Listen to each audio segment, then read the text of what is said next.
Iza nas se odvija žetva organskog uvsa. Što se tiče parcele na kojoj se nalazi uvas, ona je 2021. godine nađubrena lucerkom kao vidom zelenišnog đubrenja.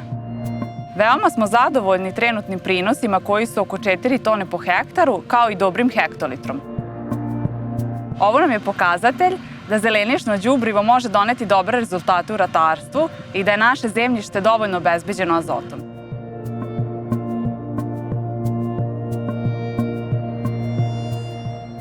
Nakon uspešne žetve, ovaj ovoz ćemo uskladištiti na organski način.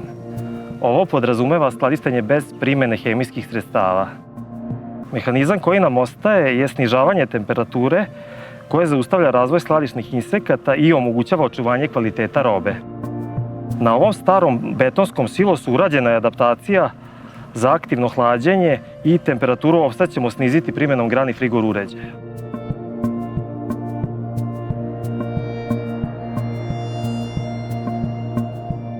Očekujte naš ovas uskoro na vašoj trpezi.